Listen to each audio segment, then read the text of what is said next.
Hello! What I have for you today is a video of me installing a mini split. I wasn't able to talk a lot during this install because there were a bunch of people around, and talking to yourself kind of makes you look like an idiot. So I didn't. But I will voice this video over for you and tell you what I did along the way. This is a mini split that I ordered off of Amazon. It's an 18,000 BTU mini split. I believe the brand is a Sinville. I'll go over that a little bit later in the video. I don't think there's anything else we need to go over right now. No, there's not. So let's get to the video.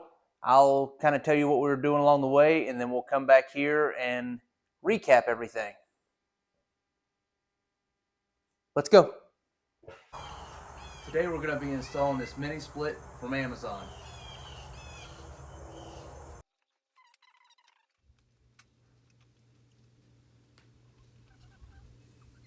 Alright, here I am doing the layout for the mounting bracket for the inside unit. It does have setback requirements as far as how close it can be to a sidewall and to the ceiling and to the floor.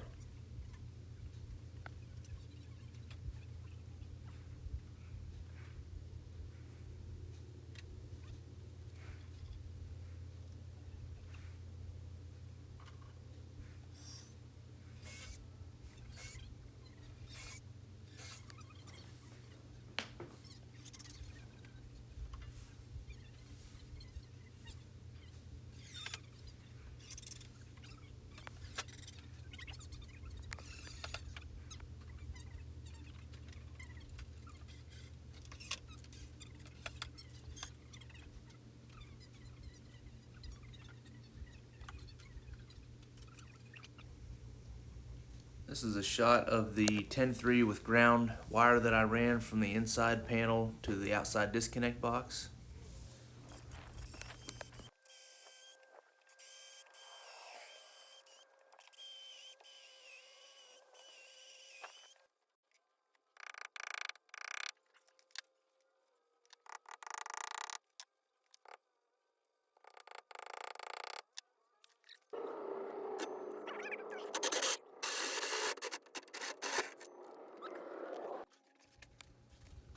Here I had some help from my lovely assistant to get the head unit mounted.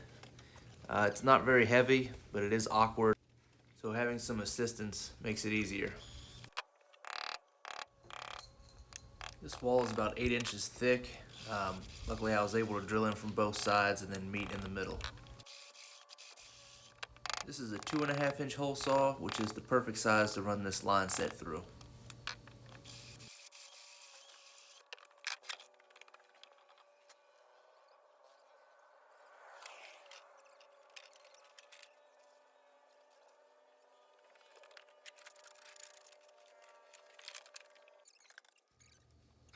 This is the hole I had to drill up into the attic space to run the line set to the back of the head unit.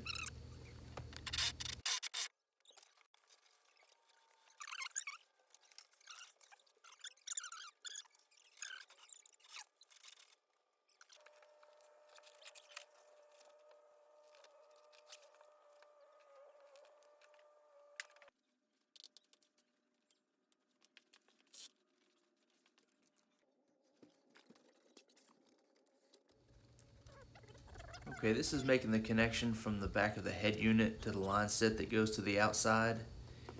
It's important to get these tight, but not over tighten them and crush the connection or twist the copper line.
Make sure that when you're running your line set to your outside unit that you keep the bends as gentle as possible so that the lines don't kink.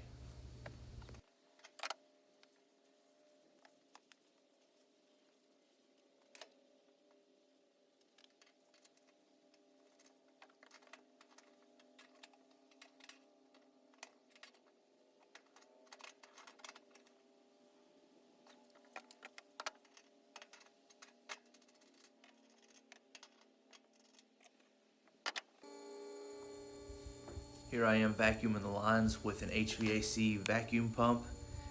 You need to vacuum the line sets after you get them connected for a certain amount of time and make sure that it'll hold a vacuum before you release the refrigerant.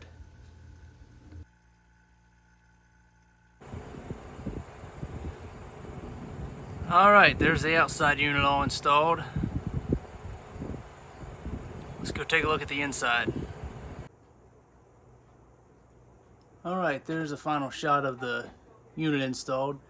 Lighting's not very good in here, so it's kind of hard to see. But this is a Sinville brand. It looks to be exactly the same way as the Mr. Cool brand that I installed in my shop 3 or 4 years ago. One difference is the remote actually has a digital display. I don't know if we can see it. There we go. This remote has a digital display that shows you the temperature that it's set at, all the different settings. It has 4 or 5 different modes: auto, cool, dry, heat, and then there's another one. But seems to be pretty good. So. And now that excruciatingly long install is over. It took me about 7 hours to do total. That included running the electric line and all of the AC lines, installing the inside and outside unit, and testing everything. That's the second mini split install that I've done. The first one was here in this shop. The first one only took me 3 or 4 hours, but on this install, we were also going through solid oak exterior walls that were about 8 inches thick. So it did take a little extra time. Also, the lines were longer since we were going from an interior wall behind through the attic and then to the outside. So all that added up to a long install. Basically, I'm happy that it's over. Mini splits are a great idea if you've got a large space that you need to heat and cool for a relatively inexpensive amount of money. That unit, the cost was around $1,300 to $1,400 all in with the electrical wiring that I used and the disconnect box for the outside. So it's not too bad. They work pretty good. The one in my shop keeps the temperature in here comfortable all year round. If you like the video so far, please subscribe. I've got some other videos out there now, and I've got more coming up in the future. Have a great day.